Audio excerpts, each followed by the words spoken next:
Greetings and welcome back to The Booth, the first and only podcast dedicated solely to WVU women's basketball. I'm Chad Atkins, and I have the extreme pleasure of being joined by WVU women's basketball assistant coach Jessica Grayson. And Shane Terrell's there too. And me. Yeah.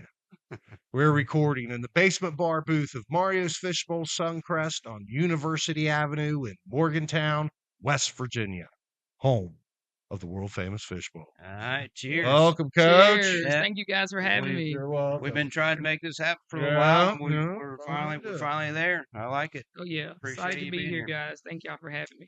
Before we get started, I'd like to give a shout out to our title sponsor, Tri-County Electric. They specialize in electrical services for large-scale commercial, institutional, and industrial projects. As an electrical services contractor, they design and construct power distribution and data communication systems in diverse and complex environments, including healthcare, manufacturing, and biotech facilities. They also handle heavy industrial and hazardous locations, in addition to private and public sector environments. Visit pinline.com/services/Tri-County Electric or call 724-887-9110 for more information. Thank you, Tri-County. I'm glad you do that, Chad. And I still screw it up. But I'm Hey. taking another take on that. I ain't doing that. So welcome, Coach Grayson. Welcome to the booth. It's great to have you here. Thank you guys for having me. First of all, I would like to say thank you guys for having me and just y'all support. I remember when I first got here to Morgantown, just seeing familiar faces in the crowd. You know, we go out in public, and you guys are always supportive of women's basketball, so we're appreciative of that. Well, we love it. It's Yeah. and we were saying it last year on the podcast. It's one of the best products that WVU Athletics For has. right sure. now. I'm Yeah. telling you, it's exciting. It's great. I mean, everything. I'm not going to bring up other programs, but everything looks great Yeah. in the future. It's awesome. I can't express how lucky we feel to have you guys Right. here. And what brought you here? I mean, you coached 5 years with Coach Kellogg down at SFA, correct? Yes. And then you went a year to Stillwater, Oklahoma State. yeah, boo. And then you went to University of Missouri KC. Yes. But as soon as you got that call from Coach Kellogg, Oh yeah, I was waiting on it. but So you knew he had applied for but the I job. mean, it's and- got to be a great environment because not only you, but Kayla Scott, she was a year out of it in Arizona. Right. She came back, and he brought up Coach Missa as well, Yeah, correct? Coach Misa. That's Misa. right. What is it about the program? I mean, what he runs that makes you guys want to continue to work for it? Yeah, Coach Kellogg is a winner. That's the reason why I chose to go to SFA in the first place. We had mutual friends that connected us together. I worked for Coach Kellogg at a basketball camp when he was at Fort Lewis and worked that basketball camp and just followed his career. And he's a winner. At the time of my career, I wanted to be with the head coach that knew how to win. It was important for me just to grow my game, boost my resume, and he's definitely helped me do that. I knew at some point he was going to have a Power 5 opportunity. That's something that he Power always 4. yeah, Power 4 now, but Yeah. that's something that he always wanted to do, and just kind of in the waiting for him. I went to Oklahoma State, didn't think about leaving there, worked under Jim Littell, who was an amazing person. Coach Littell was at Oklahoma State forever. Really liked Stillwater, Oklahoma, and unfortunately our time there ended. Had a short stint at UMKC, at University of Kansas City, and was waiting, for Coach Kellogg. There was rumors in the air that he was looking at several jobs. Through coaching, there's a short list of coaches that are on the rise, and Right. he's always been on that short list. Yeah. And it was TCU and West Virginia, and here we are in West Virginia. So Nice. Yeah, I think Coach Kellogg had been asked the question, why West Virginia? And he's like, why not? Yeah, So yeah. you kind of feel the same way. oh yeah, my family is here, and we didn't know a lot You have about. family in West Virginia? My family moved here with Right. me. Oh, okay. We didn't know a lot about West Virginia, to be Mhm. honest. Just hearsay back and forth. And once we got here, we fell in love with it. The country roads, it's beautiful. It's definitely almost heaven. You're It's from one Tennessee, right? originally from Tennessee. West Virginia reminds me a lot of Yeah. Tennessee. So No doubt you were out in the flatlands for a long time. where kids got a sleigh ride down bridge There you abutments and go. stuff, you know? I don't remember too many sleigh rides though. We don't get a lot of snows, but yeah. What was it like here in here in country roads for the first win as a mountaineer? Oh, we Singing we country fell in love roads. with it. Like we would be in the car as a family driving, and everybody singing "Country Road," or we would Yeah. put it on. So I think all the kids know all the lyrics to the song. So Nice. Love it. And we was going to ask you about barbecue, in Kansas City, and we yeah. determined you couldn't tell us a good barbecue Well, place. we looked it up. John Tell and I looked it up, and Q39 is a place that we did go quite often. 39. I don't Yeah. think we hit that. The best jalapeno macaroni and cheese ever. The best cornbread, and I think that has jalapeno in it too. But I lived in a townhouse, probably about 500 square feet, and didn't get out much when I was in Kansas City. Lived downtown in the Power Light District, which Yeah. it was booming down there. Oh, Like, you yeah. could, park in the garage and just walk around. Uh-huh. But I had too much DoorDash takeout from Q39.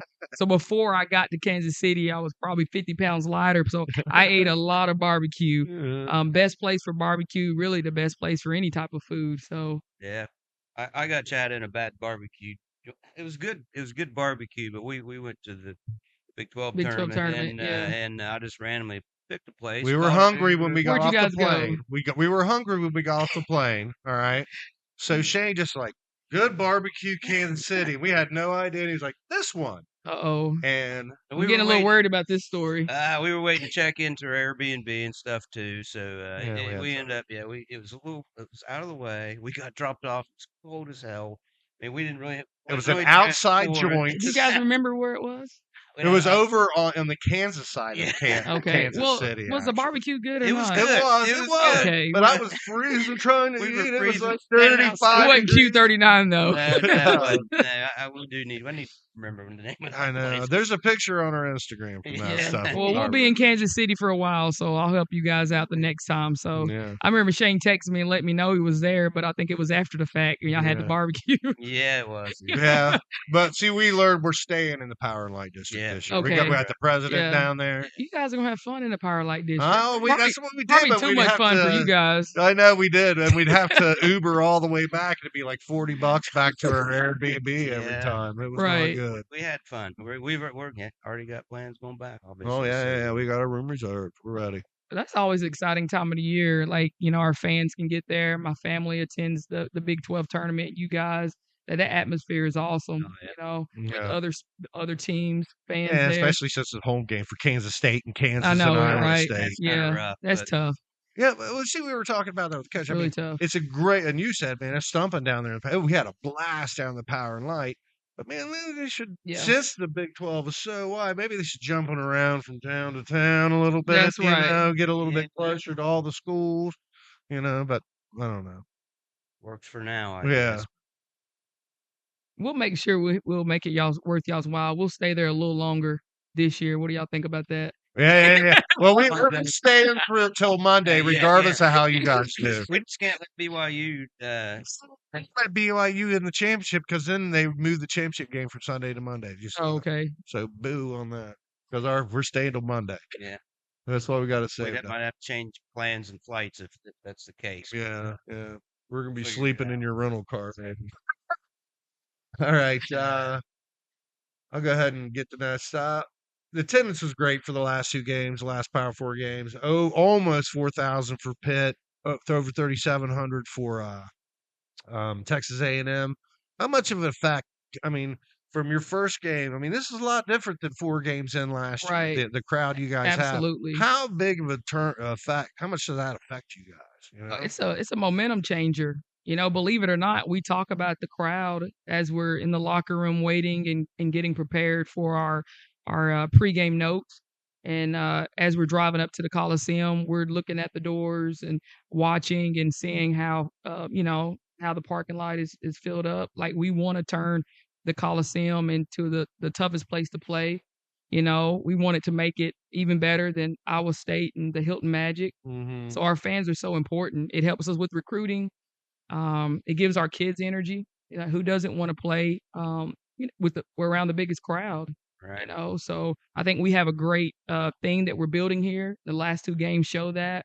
We have a great variety of different fans, from the oldies to the young crowds that have their special He players. didn't touch me, Shane. Yeah.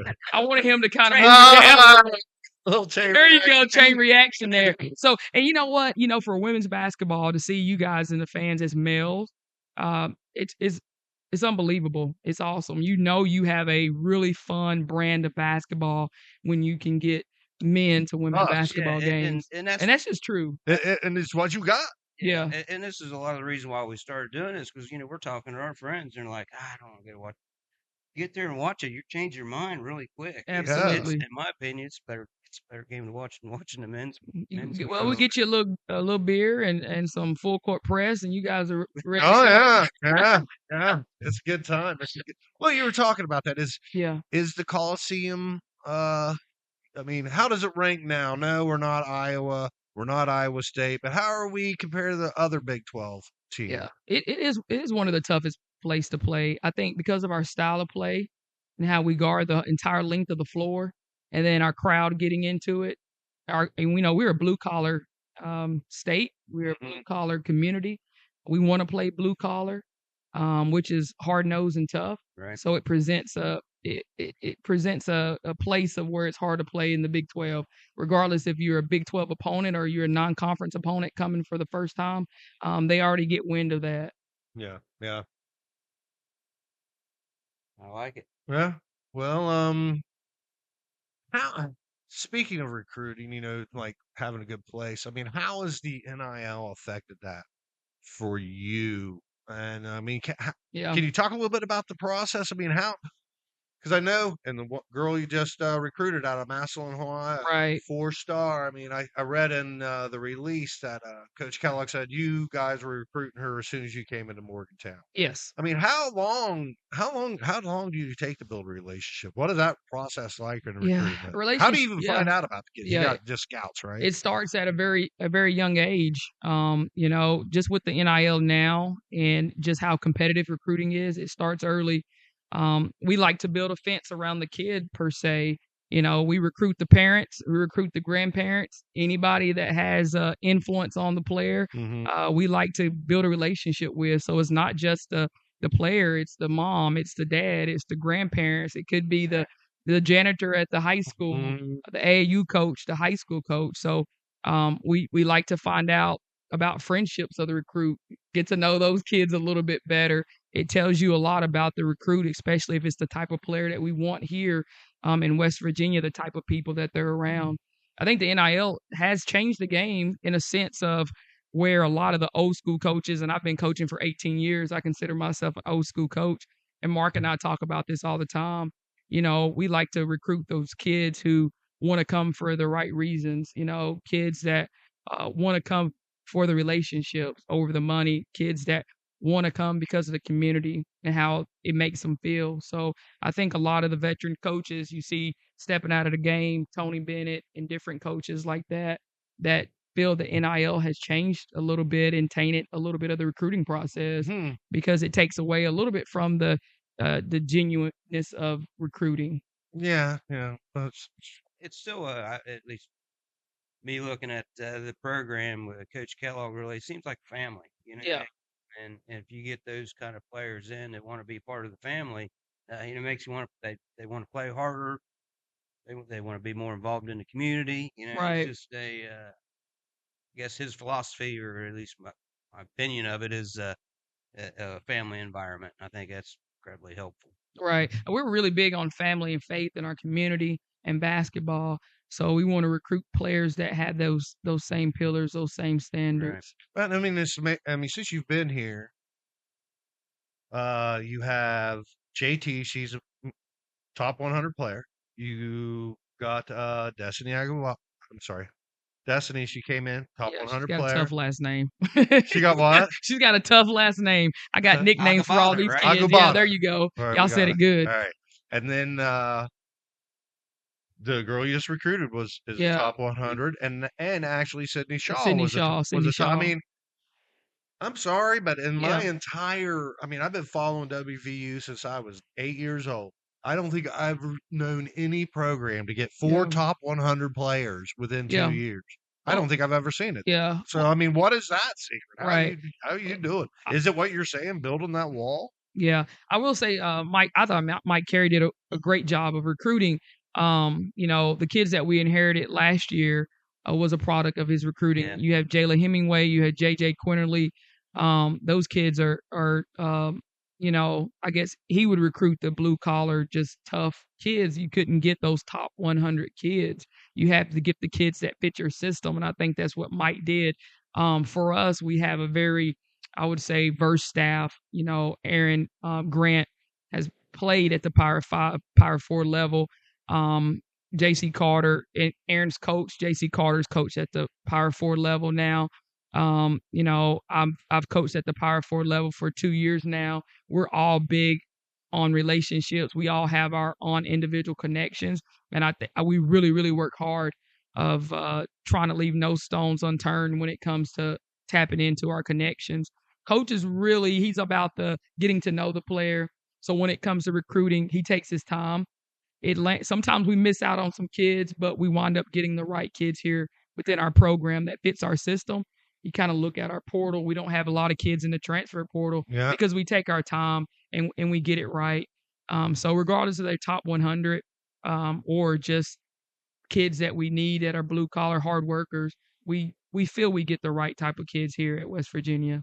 Awesome. I mean, and does it help being I know Coach Kellogg brought it up about, the Flying WV is a national brand. Everybody knows that everywhere. I mean, is it that? I mean, it's also got to be the play style that you're drawing on as well. But it doesn't hurt to have the WV flying above you as you're Oh introducing the yeah, play style. everybody right? knows about West Virginia. You'll be in the airport, Pittsburgh airport, doesn't matter what airport, and you'll see someone, says, "Let's go Mountaineers." It'll catch me off guard because I'm not for sure what to say, and I was like, "Let's go Mountaineers." But yeah, we've seen it when we first got here. Like our fans are unbelievable fans. They do want to support a winning team, Yeah. and you'll hear about it if you're not winning Yeah.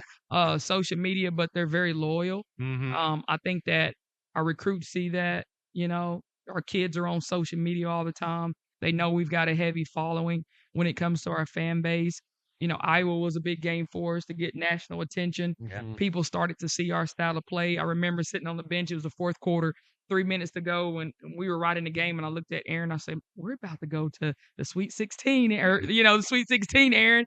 And once we lost, Ren Baker came in, and we were just talking. And I said, I told Aaron Grant, I said, I know a lot of people tuned into this game, but I didn't realize it was 4 million. 8 million.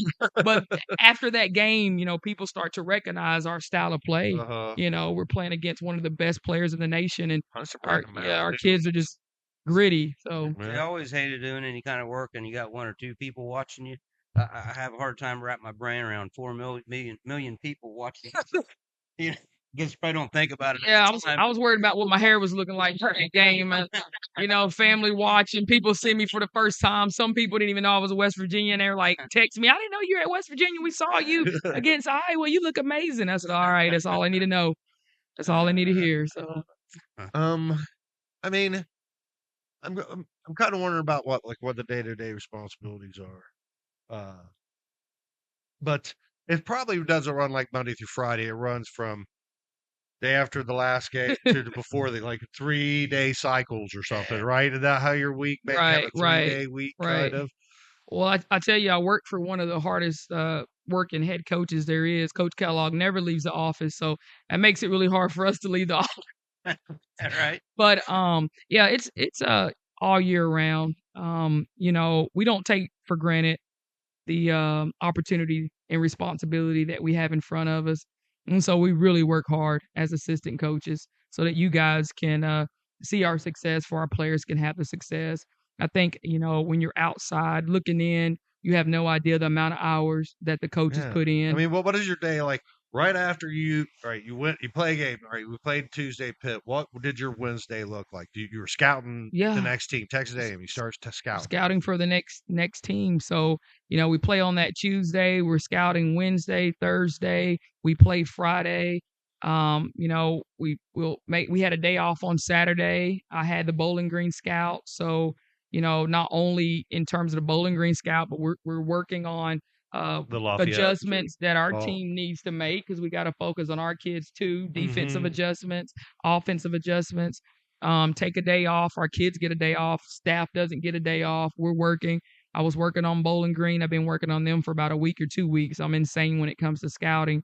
I probably give up too much information, but I rather know. Mhm. You It's know, better to have information yeah. you don't need than not have Oh yeah, information you so need up coming all in. night Saturday, up early in the morning Saturday, up all night Sunday in the office at 7:30 today. Coach and I met about the scout about 10:30. We met about the scout for about an hour. We going through adjustments. We meet with the team, and he was at the office when I left, still working on scout. He was there when I got there 8 o'clock this morning. So the grind never stops. I have a big family. I have my partner and I. We have taken in my 2 nieces who are 8 and 5, and then we have a son who's 11. And one of my nieces, who's 8 years old, she said, "I didn't know it was going to be like this. You're never home." Yeah, I told her somebody's got to pay the bills. So Yeah, I ran into Coach Carter at a baseball Yeah. game, and I was like, how you enjoying the off season? He kind of seemed not offended, but he's like, Right. it's not really an Right, off season. right. I mean, We did- we're but not you playing games, but Yeah. there's still so much work in the off season too. so. Yeah. What is it? Well, I'm sure the offseason a lot is devoted to recruiting. But I mean, are you guys doing anything else during the Oh offseason yeah, as well? we have our players the entire summer. We Oh, have our really? players the Good. entire summer. We try to work on individual skills while they're here during the summer. Not too Mhm. much of teamwork with a lot of hours that we're given. We'll work on individual development. Coach will meet with them during the summer, throughout the year, get their individual goals. We'll look at the stat sheets as you guys pulled up. We'll look at the stat sheets. We'll talk about our team goals, and we start to build that process.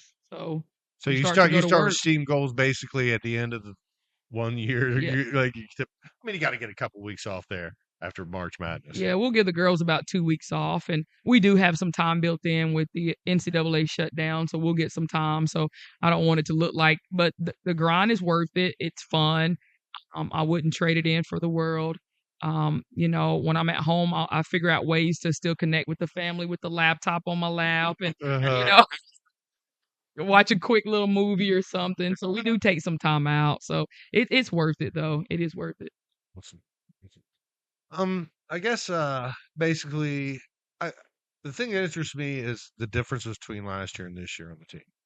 We're at this. I mean, it's last year the team you had was the team you had. Yeah. Watching against like Pittsburgh and Texas A&M, against the Power 4 schools. I mean, it was a little bit different. It seemed like that CC-JT combination was really doing good in the Pitt game. It seemed like they didn't have an answer for that, but it didn't work well against the Texas A&M. I guess what I'm saying is, it's amazing you guys got Yeah. options where you can change the Yeah. half-court game completely based on your lineup. Oh You yeah. got it. We're pretty deep this year. I think that's the difference. We have a deep bench, especially in the 4 and 5 position, where we were very limited in the 4 and 5 position last year. JT Thomas, freshman, makes a big difference. She has to grow. Yeah, She's a but freshman. I thought that A&M game was great for her, Yeah. going against Malone and some of those other players that's been in the Power 4. That experience is going to show, and sometimes that inexperience will show. yeah, but Yeah, that's right. She did good, though, Yep. man. She But did great, man. You guys, y'all hang in there with her. She's a great kid. She has great feet, great hands. It's just about us getting her the ball. She posts up really hard. Yeah. CC as well. CC's more. She likes to play around the perimeter. Yeah, she's So European. yeah, she's we're got that trying to European game. we're trying to help her kind of distinguish between a good shot and a bad shot. But she's one of the best passers I at had her to say, she position. looks like she's got some pretty good vision. She has really great vision. Yeah, they did that one Yeah. Instagram clip. We were watched film today before our Bowling Green Scout, and we were kind of kidding with CC about the fake behind the back pass. And I told her I was going to give her scout behind the back, and she started laughing. But yeah, she's a great passer. Really good passer. Yeah. I mean, in Destiny, you can see that she's got some Yeah.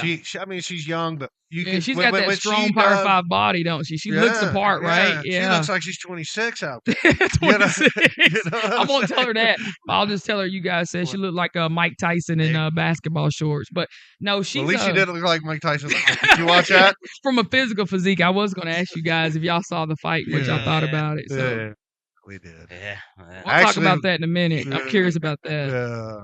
But no, back to Destiny. Destiny is going to be a really good player for her. She's one of the hardest workers that I've ever coached. She'll run through a wall for you. She texted me before I came to the podcast, and I told her, hey, I got to run to a podcast, and she's adamant about getting time in and watching film and getting better. Yeah. Sometimes she just got to slow her mind down. That's the biggest thing that we talked to her about as a freshman. They're just slowing her mind down. She gets in a hurry, but her best days are ahead of her. You guys haven't seen the best of Oh, Destiny I don't think yet. so at all. I think they're both going to be phenomenal. Yeah.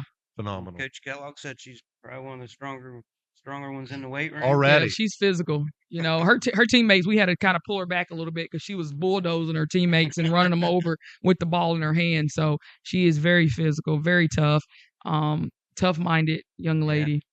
All right. We'll wrap it up. I'm going to wrap up our conversation by saying this. The Tyson fight was fixed. He didn't fight. I'm sorry. So do you guys think with his age, did he have more in him than what he showed? They threw one punch the last round? What was it, 79 punches to whatever 400 or something? It was stupid. I know he could have. Yeah. I know he could have. He probably could have done a little more. What I worried about Mike was his legs, though. Those legs, and I'm telling you, as you get older and me having that injury, that basketball-related injury last year, those legs are the first thing to go, and those reflexes too. So power's the last thing. Yeah, power's the last thing. Yeah. But I was actually going to bring that up. It's good to see you mobile this year. Oh yeah, thank you. That was a rough go. So. Yeah. And I got to ask you who crossed you over and blew out your knee. It was actually Messiah Hunter. Really? Who transferred to Seton Hall, Messiah Hunter, and she felt so bad about that day. But I had no business. It's like Mike in the ring. I had no business getting out there on the floor. I should have stayed on the sideline. I was like 40 down at the park with a bunch of other old guys. You know what I'm saying? But after that, I was like, oh, man. Yeah, I learned my lesson, I tell you. I learned my lesson. But I tell you, we've got a great team of doctors here in Morgantown and a lot of great physical therapists. So they helped me get there. So excellent. Well, thank you, Coach Grayson, for coming on. We really appreciate it. Appreciate you guys. This has been fun. Anytime. We'll do it again. Yeah. And we can get on here and talk more about Mike and less about basketball. So I'm old now. I have a lot of experience. Did you see the scene from the locker room with him when he was? Did you no comment. No comment. I plead the fifth. I wasn't expecting that. I plead the fifth. The only thing I say, cameras shouldn't be in the locker room. You know what I mean? You see a lot in the locker rooms. Cameras shouldn't be in there. No 60-year-old person. You shouldn't be seeing any of their privates. I'm sorry. All right. Well, thanks, Coach Grayson. Thank you, guys. I appreciate y'all. Thank you. All right. Another shout out to Coach Grayson. Thank you so much for being on. We appreciate it. That was good. We could have had it probably could have went another hour. Yeah. She wants to talk about Mike Tyson in the locker room. I know she does. All right. I want to say hello to our sponsor, Carpenter Marty Transportation. They can perform traffic impact studies along with roadway and bridge improvements. Located in Charleston, West Virginia. Visit cmtran.com or call 304-989-3680. That's cmtran.com or call 304-989-3680 for more information. Yeah, it was a great interview. Yeah, that was good. Love me some Coach Grayson. Yeah. Love having her on here. Let's talk about the Pitt and Texas A&M games a little bit. It was crazy looking at the stats for the Pitt game. It's like nobody excelled, but everybody just did enough. And I mean, it's crazy. I'm sitting here and I'm critiquing when we won by 29 points, but I guess. So I don't know. My only thing that I guess stands out, I think last year the turnovers was 27 or 8, maybe. Yeah. The coach was livid. Yeah. He wasn't livid this time. He understood it was coming. Well, yeah, I think we had 30 this time. Yeah, we had over 30. Yeah, so yeah, definitely. But it's weird. We didn't play our best game, and we still won by 30. Everybody played a pretty good game, but Yeah, maybe slow start is what you'd call yeah. it. Just figured it And out. it seemed like we were handling them, but not doing great. So I don't know if that talks about the quality of us or about the lack of quality with Pitt. Well, and it was awful. I want to give a shout out to that girl from Kentucky who blew her knee out. Yeah, That poor girl from Pitt. That was awful that was- experience. We feel for you. We hope your recovery is going good, ma'am. That was awful. Yeah, that's got to be tough as a player to see something like that. Yeah, it's got to be like, oh my God, that could be me. Play, yeah. And quite honestly, that Texas A&M surprised me after losing against Corpus Christi A&M in their home opener. For them to be able to hold with us, and JJ played great, but a couple people weren't playing. Jordan was off that night. So was Sydney Shaw. She ended up producing some. She was really off in the Pitt game too. She did better, but I think she's still shooting like 60%, 58% or something from the 3-point line. Yeah, she had that bad game against Pitt. I think she was 4 for 11 or 3 for 11 or something. She just went, but man, she's a baller. I mean, we're looking good. Like I was talking about, big surprise. I thought the CC JT combination looked good, but it was crazy. I mean, and shout out again to oh my gosh, Kylie Blackston. Yeah, man, stroking that three, man. She's doing her percentage is so much higher this year. So I meant to look it up. I don't know what her career high was, but I think maybe she had 17 that game. It's pretty close. So, it's probably pretty close. But yeah, she was lights out from three, and yeah. Yeah, I mean, and Kaya, her performances have been. Yeah, man, but it's crazy. 38 rebounds before she's averaging 9.5 rebounds a game. I mean, she's really coming on as presence. And that's the thing. When maybe that's why she's able to get so more. I mean, I think she's averaging like 3 more a game than she was last year, or at the end. I think she was like 6 point something a game last year, and she's already up to 9. But we have people in the paint that are drawn. Where she's playing against somebody a little bit smaller, and she can get in there and bound over. But as Coach Grayson said before we started recording, she's like the Rodman. She actually used the '90s reference, so we understood. But yeah, she's like a Robin. She's getting in there. She's not selfish with the ball. And she's just doing her job. I would like to see her try and score more. I really would. I would like to see her score more. But I think it's business as usual. We're looking great. I mean, the free throws are a little bit down. I think we're in the high 70% or something like that. Nice to be over for a team, over 80%. As a team, you're going to have. I can't make a free throw. I can get clubbed in the face and make a layup. I could till he was at Kansas City last year, and I had to try to make free throws, and I couldn't do it. I don't think I made one. When I was down there shooting basketball, I think I was having heart arrhythmias. But besides that, it was a great trip. Coming up, the next 2 games, Tuesday and Friday again this week. Because there's a football game on Saturday, home game against UCF, so it'll be like this week. But it did. I think it helped. Like you said, we had 3,700 kids or people there for the Texas A&M game on Friday night. I brought my friends Jason and Mashawn Roberts there. That was the first time. But he used to be the head coach for the Parkersburg High women's team. So, but yeah, they had a blast. Love to have them again anytime, kids. But I think I'm sorry. I mean, both Bowling Green and Lafayette, they're not deep on the bench. Bowling Green is 2-2, losses to Detroit Mercy and Cleveland State. The band, I think, has their guard. I mean, they try and throw up a lot of threes. Their guards are probably their best players, and they're just not performing on the level of a top 20 team in a Power 4 conference. Right. Yeah, I watched Lafayette play Notre Dame today.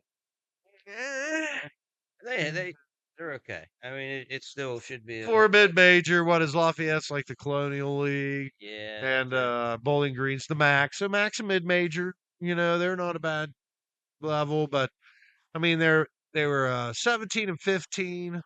I believe they're just over 500 last year. This is that coach's second year as head coach. Looks like they have a fewer. I don't know. They just don't have a deep bench. Neither teams do. Like you said, you think Lafayette had 7 people on the bench or 7 total team, 7 people playing in the game because of injuries. I hope they can get their injuries back and fixed. I'd like to see their full team. I think it was Notre Dame that actually has a bunch of injured players. Oh, really? Yeah, it was Notre Dame. And they still won by 90? Oh. Yeah, and they were towards the end. They were like, so I think. Well, Lafayette only has 10 players on their roster. So it was 7 against 10, not that. Yeah, it was getting close to the end of the game, and the talking point was, well, it looks like Lafayette's going to hold Notre Dame to their fewest points of the year. I think it was 91 or something. I think they ended up. Powerful defense. Powerful defense. Yeah. They had some girls who could shoot, so we still got to play. Yeah, still got to play with them, but I mean, we had a 15-point spread. I believe that's what we were told at the peak on Friday. Oh, yeah. But man, it's going to at least be a 20-point spread. I think against what Vegas says. It's got to be at least 20. Well, yeah, it's got to. Because if it's under 20, I will take the points. I will bet on West Virginia. I will gamble since it's legal everywhere now. I might as well get into the trend. All right, man. About ready to wrap up. Anything you want to say? So. All right. I just want to give a shout out to Tri-County Electric again before we shut down the podcast. They specialize in electrical services for large-scale commercial, institutional, industrial projects. As an electrical services contractor, they design and construct power distribution and data communication systems in diverse and complex environments, including healthcare, manufacturing, and biotech facilities. They also handle heavy industrial and hazardous locations in addition to private and public sector environments. Visit pinline.com/services/Tri-County Electric or call 724-887-9110 for more information. All right. Well, for our sponsors, Tri-County Electric and Carpenter Marty. Transportation. Yeah. Carpenter Marty Transportation. Shane Terrell. I'm Chad Atkins. Until next time, see you at the Coliseum.